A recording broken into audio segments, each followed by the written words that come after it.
সংসারে আমাদের জীবনে যখন কোনো সুখ বা দুঃখ আসে, তার জন্য আমরা কাউকে না কাউকে অবশ্যই দায়ী করে থাকি, তাই না? এই ব্যক্তি আমাদের সাথে এরকম কাজ করেছেন, তাই আমার সাথে এমন হলো। ওই ব্যক্তি যদি এমনটা না করতেন, তাহলে আজ আমি ওই স্থানে পৌঁছতে পারতাম। সবই আপনার দৃষ্টিভঙ্গির ওপর নির্ভরশীল, আর যদি আপনার দৃষ্টিভঙ্গি এমন হয়, তাহলে তা অনুচিত। সত্যি কথা বলতে, এই সংসারে ভিন্ন ভিন্ন ধরনের মানুষ আছে। এটা আপনার উপর নির্ভর করছে কিভাবে তাদের স্বাগত জানাবেন। একবার ভাবুন, আমি আমার দুটো হাত সামনে নিয়ে এলাম, দুটো মুঠো খুলে দিলাম। দুই প্রকারের মানুষ আসবেন, কিছু না কিছু দিয়ে যাবেন। এই মুঠো যদি আমি বন্ধ করে দিই, তাহলে না কেউ আমাকে কিছু দিতে পারবে, না আমার কিছু যাবে আসবে। নিশ্চয়ই বুঝতে পারছেন এই দুই ধরনের ব্যক্তি কারা এবং তারা কি দিয়ে যান। আমি যদি নিজের মুঠো খুলে দিই, তাহলে কিছু ভালো মানুষ আসবেন, আমাকে আনন্দ, সন্তুষ্টি, জ্ঞান প্রদান করে যাবেন, ভালো অভিজ্ঞতা দিয়ে যাবেন। কোনো খারাপ ব্যক্তি যদি আসেন, তাহলে তিনিও খারাপ অভিজ্ঞতা দেবেন, যার থেকে আমি শিক্ষা লাভ করব। এই সব কিছু আমি লাভ করতে পারি। মুঠো যদি বন্ধ করে রাখি, তাহলে আমি কিছুই পাবো না। দেখুন, এই সংসারে প্রত্যেকের জীবনে এইরকম। প্রত্যেকের জীবনে সবকিছুই আছে, ভালো খারাপ দুই মানুষই আছে। ভালো অভিজ্ঞতা আছে, খারাপ অভিজ্ঞতা আছে। নির্ভর করছে আপনার উপর যে আপনি কি করবেন, এনাদের স্বাগত কিভাবে জানাবেন, কার থেকে কি বুঝবেন, কি শিখতে পারবেন, আর কোন দৃষ্টিভঙ্গি নিয়ে অগ্রসর হবেন। এটাই নির্ধারণ করবে যে আপনার জীবন কেমন হবে। আসুন আমার সাথে ভালোবেসে বলুন, রাধা রাধা। জীবনে যখন কোনো ব্যক্তি নিজের লক্ষ্য প্রাপ্তির জন্য নিরন্তর পরিশ্রম করতে থাকেন, চেষ্টা করতে থাকেন, তখন তিনি কষ্ট অনুভব করেন। কখনো শারীরিক কষ্ট, কখনো মানসিক কষ্ট। এবার উনি এটা ভাবতে থাকেন যে আমি কি উচিত করছি নাকি অনুচিত করছি।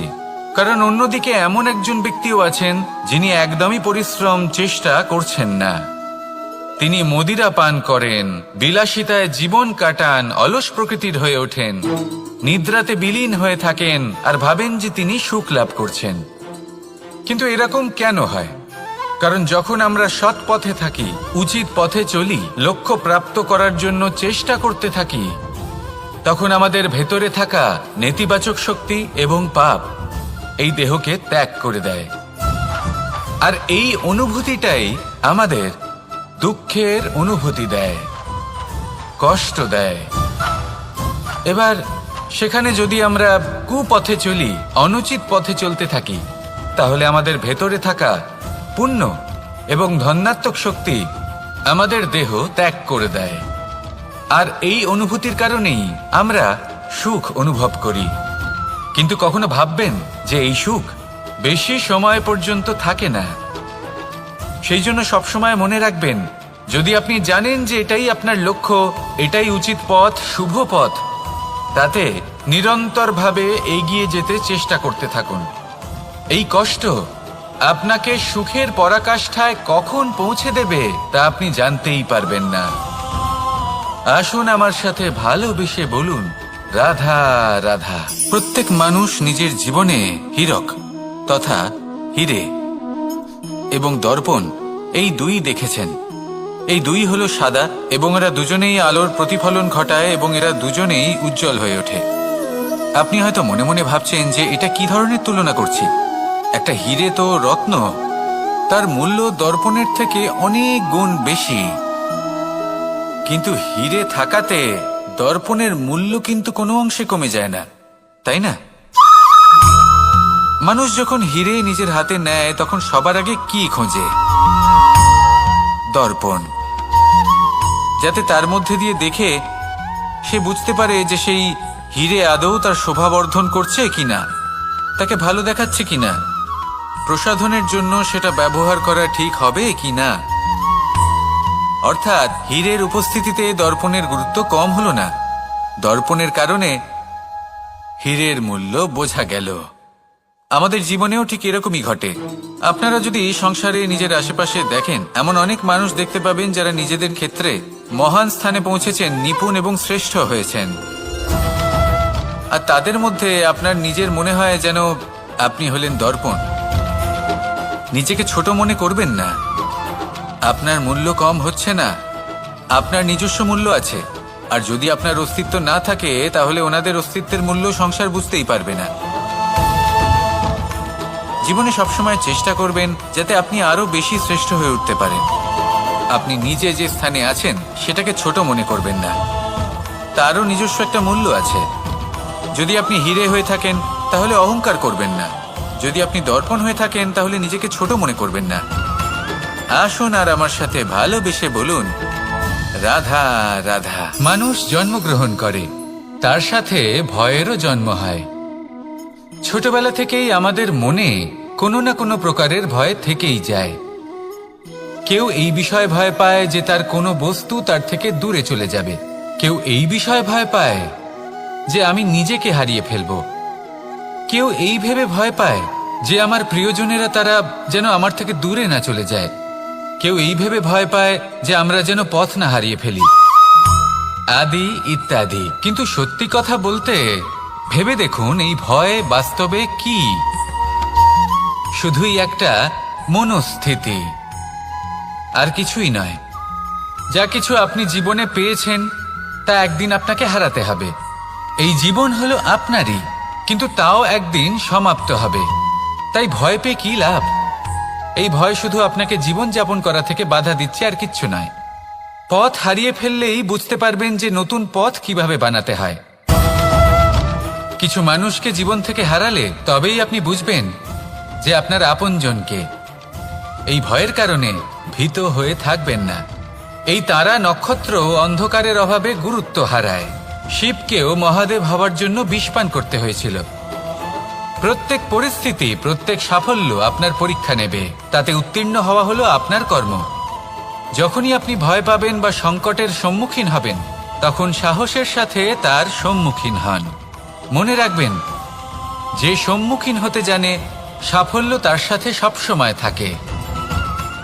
আসুন আর আমার সাথে ভালোবেসে বলুন, রাধা রাধা।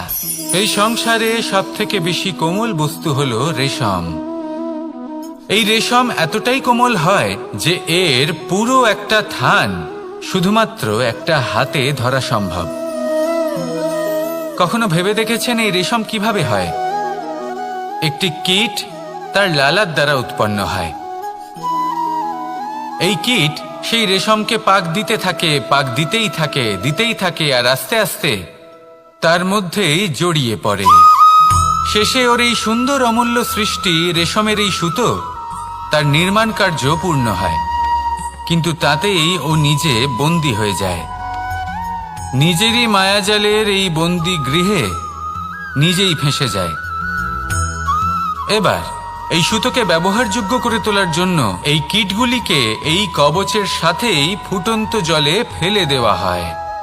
এই সংসারে যদি আমাদের স্বপ্ন এই সংসারের দুঃখ হরণ করার জন্য, এই সংসারে সুখ বিতরণ করার জন্য হয়, তবেই আমাদের প্রগতি সম্ভব। যদি আমাদের এই স্বপ্ন শুধুই আমাদের এবং আমাদের স্বার্থ সিদ্ধির জন্য হয়, তাহলে এই স্বপ্ন আমাদের অন্ধ করে দেবে, আমাদের অন্ধকারের পথে নিয়ে যাবে, আর আমরাও সেই কীটের মতো হয়ে যাব। নিজেদেরই মায়াজালে আমরা নিজেই ফেঁসে যাব, আর শেষে আমরা যদি কিছু লাভ করি তা হবে একাকিত্ব, অন্ধকারময় মৃত্যু। তাই স্বপ্ন অবশ্যই দেখুন, কিন্তু এমনভাবে স্বপ্ন দেখবেন না যে তার এই বন্দিগৃহে আপনি নিজেই ফেঁসে গেলেন। স্বপ্ন দেখুন পরোপকারের, পরমার্থের, সবাইকে উদ্ধারের, অন্ধকারের নয়। তবেই কল্যাণ হবে, আর তবেই এই হৃদয় প্রসন্ন হয়ে বলবে, রাধা রাধা। মানুষ যখন এই সংসারে প্রবেশ করে, অর্থাৎ জন্মগ্রহণ করে, তখন নিশ্চিন্তে থাকে, আনন্দে থাকে। কিন্তু যেইমাত্র তার মধ্যে বোধশক্তি আসে, তখন সে চিন্তা করতে শুরু করে। চিন্তা ভবিষ্যতের, সেই সমস্ত বিষয় নিয়ে চিন্তা করে যা ওর হাতে নেই।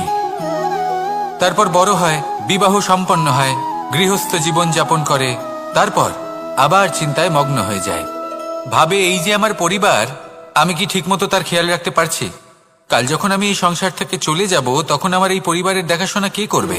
শেষ পর্যন্ত এই পরিবার তো আমারই উত্তরদায়িত্ব। যাক, আপনাকে একটা প্রশ্ন করি। এই সংসারে আসার পূর্বে আপনি কি এই প্রশ্ন করেছিলেন, এটা ভেবেছিলেন যে আমাকে ছাড়া এই সংসার কিভাবে চলবে? করেননি, তাই তো? তাই আপনার এটা নিয়ে দুশ্চিন্তা করার প্রয়োজন নেই যে আপনি যখন এই সংসার ত্যাগ করে চলে যাবেন তখন কি হবে। আপনি যখন ছিলেন না তখনও এই সংসার চলছিল, আপনি যখন এই সংসার ত্যাগ করবেন তখনও এই সংসার চলতে থাকবে। যদি কোনো বিষয়ের প্রভাব থাকে তা হলো আপনার আজকের তথা বর্তমানের কর্ম, অর্থাৎ আজ আপনি কি করছেন, কার জন্য মঙ্গল করছেন, কাকে প্রেরণা দিচ্ছেন, কাকে সাহায্য করছেন, কোন উদাহরণ প্রস্তুত করছেন। আপনি এই সংসারে যে ছবি অঙ্কন করবেন সংসার সেটাই মনে রাখবে। তাহলে শুধু সৎকর্ম করুন, মঙ্গল করতে থাকুন, আর আমার সাথে ভালোবেসে বলুন রাধা রাধা। একবার একটা শেয়াল বনে বিচরণ করছিল। ও একটা ছোট্ট শাবক দেখতে পেল। ও ভাবলো আজ একেই আমি খাবার হিসেবে গ্রহণ করব। আশেপাশে দেখলো কেউ দেখছে না, তো কেউ ছিল না, আর সেই শাবকের ওপর আক্রমণ করল, যা হলো একটা ঘোর অপরাধ। বনের নিয়ম অনুসারে আপনি কখনোই শাবকের ওপর আক্রমণ করতে পারেন না। তারপর এই খবরটা যখন রাজা সিংহ জানতে পারলেন, সভার আয়োজন করলেন। কিন্তু সেখানে শেয়াল বলল, আমি তো এরকম কিছু করিনি। কিন্তু যদি আপনি এরকম বলেন, কোনো প্রমাণ দিন, এর কোনো সাক্ষী আছে? তখন রাজা সিংহ পেঁচাকে ডেকে পাঠালেন, যে সেই মুহূর্তে বৃক্ষের শাখার ওপর বসেছিল। সে সব কিছু দেখেছিল। পেঁচা সব সত্যি কথা বলল, আর শেয়ালকে মৃত্যুদণ্ড দেয়া হলো। এবার এই কাহিনী আমি আপনাকে কেন শোনালাম? কারণ মানুষও কখনো কখনো এরকম কর্ম করেন যা শিয়াল করেছে। এটা ভাবেন কেউ দেখছে না, যখন আমি অনুচিত কর্ম করতেই পারি। কিন্তু না, আপনি যাই করুন না কেন, কেউ না কেউ অবশ্যই তা দেখছে। কোনো ব্যক্তি না হলেও কোনো প্রাণী, না হলে কোনো যক্ষ বা দেব বা প্রেত। যদি এনারা কেউ না দেখেন, তাহলে ধরিত্রী মাতা দেখেন, যেখানে দাঁড়িয়ে আপনি সেই কর্ম করছেন, তাই না? তাই একটা কথা সবসময় মনে রাখবেন, কে দেখছেন কে দেখছেন না সেই বিষয়ে ভাবা ছেড়ে দিন। এটা খুব সহজ কথা। আপনি যদি উচিত কর্ম করেন, উচিত ফল পাবেন। যদি অনুচিত কর্ম করেন, তাহলে আপনি অনুচিত ফল অবশ্যই পাবেন। সেই জন্য উচিত পথে চলতে থাকুন, উচিত কর্ম করতে থাকুন, আর আমার সাথে ভালোবেসে বলুন রাধা রাধা। সুখ, দুঃখ এবং শক্তি, এই তিন হলো এই সংসারের ত্রিদেবের মতো। আমাদের জীবনে যা কিছু ঘটছে এই তিনটির ভিত্তির উপরেই হচ্ছে। আসলে এই সংসারের একটা নিয়ম আছে, যখনই আপনি কিছু লাভ করেন, এই সংসার আপনার পরীক্ষা নেয়। এটা জানার জন্য আপনার পরীক্ষা নেয় যে আপনি যা কিছুই লাভ করেছেন, আপনি কি আদৌ সেটার যোগ্য কিনা। ঠিক সেইভাবেই এই সুখ, দুঃখ এবং শক্তি আপনার পরীক্ষা নিয়ে থাকে। যখন সুখ আসে, তখন সে আপনার পরীক্ষা নেয় যে আপনার মধ্যে অহংবোধ জাগ্রত হয়নি তো। যদি অহংবোধ চলে আসে, তাহলে সুখ সেখানেই সঙ্গ ত্যাগ করে। দুঃখ আপনার ধৈর্যের পরীক্ষা নিতে থাকে, আর যদি আপনার মধ্যে ধৈর্য না থাকে, তাহলে এটা আপনাকে আরো বেশি দুঃখের গভীর অন্ধকারে ঠেলে দেবে। সেখানে শক্তি পরীক্ষা নেয় আপনার বিনম্রতার। যদি আপনি বিনম্র না হন, তাহলে হয় এই শক্তি আপনার সঙ্গ ত্যাগ করবে, নয় এই শক্তি বিনম্রতার অভাবে আপনার পতনের কারণ হতে পারে। এই সংসারে যে কোনো ব্যক্তি যিনি এই পরীক্ষায় উত্তীর্ণ হয়ে থাকেন, এই জীবনে তিনি সাফল্য লাভ করেন। আসুন আমার সাথে ভালোবেসে বলুন রাধা রাধা। আমি মনুষ্য রূপে জন্ম নিয়েছি এবং সমস্ত কর্ম এই রূপেই করেছি। কিন্তু আশ্চর্যের বিষয় হলো যে আজও মানুষ আসেন এবং হাত জোড় করে প্রার্থনা করেন যেন আমি ওনাদের সহায়তা করি। আপনাদের একটা কথা বলতে চাই, আমি সকলকে সাহায্য করতে পারবো না, কিন্তু আমি শিক্ষা অবশ্যই দিতে পারবো, জ্ঞান প্রদান করতে পারবো। এমন কিছু জ্ঞান যার ভিত্তিতে মানুষ যা চাইবেন তাই লাভ করতে পারবেন, যদি সঠিক কর্ম করতে থাকেন। যখন কংসের অসুররা গোকুলে ধ্বংসলীলা চালাচ্ছিলেন তখন আমি কারোর থেকে সাহায্য চাইনি।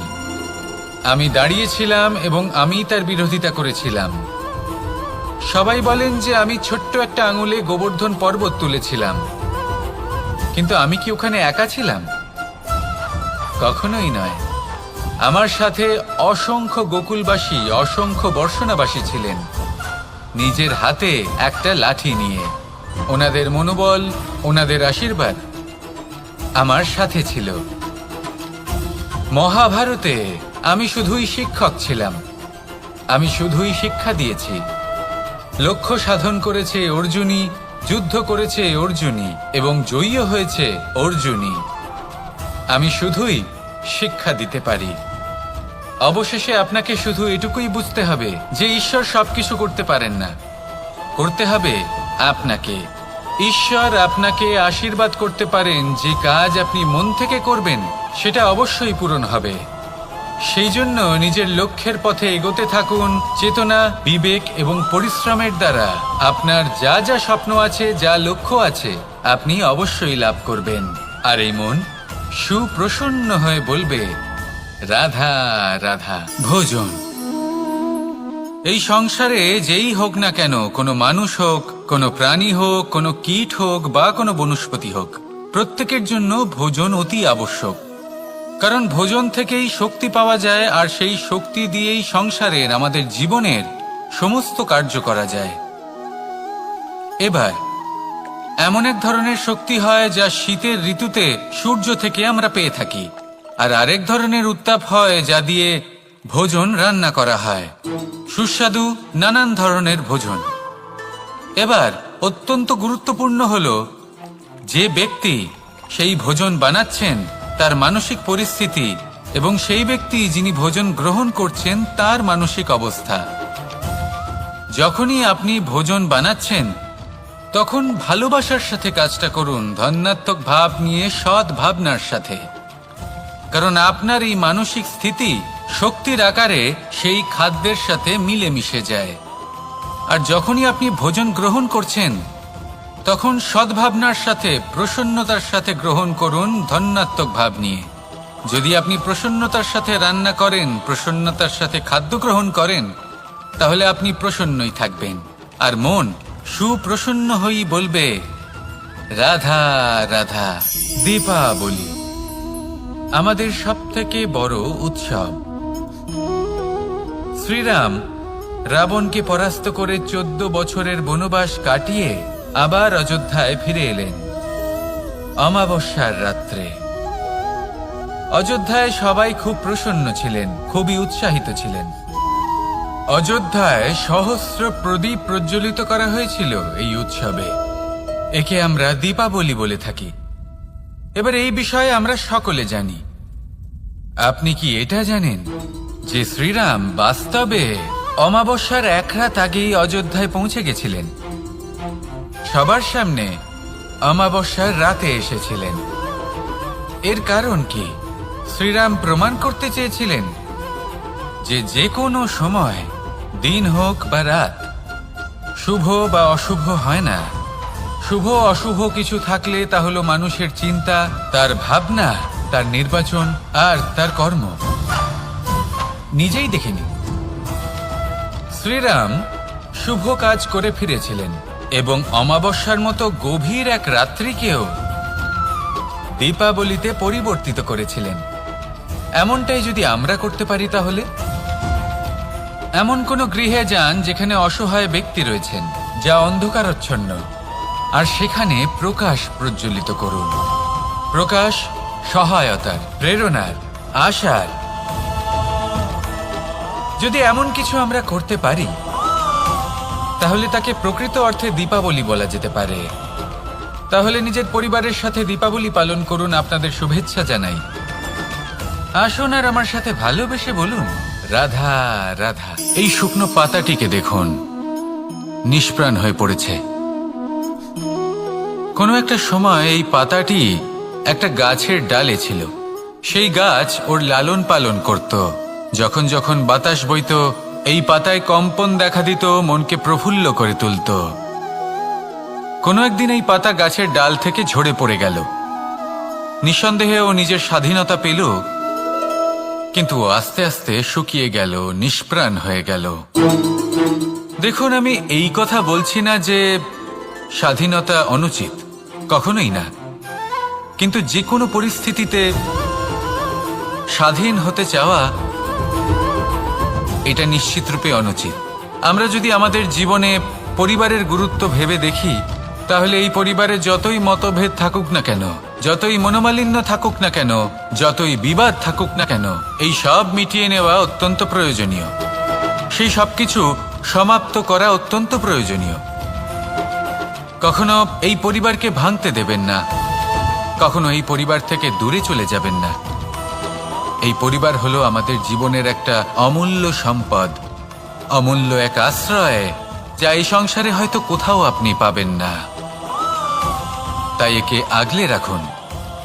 ভেবে নিন আপনি পাতা আর আপনার পরিবার সেই গাছ।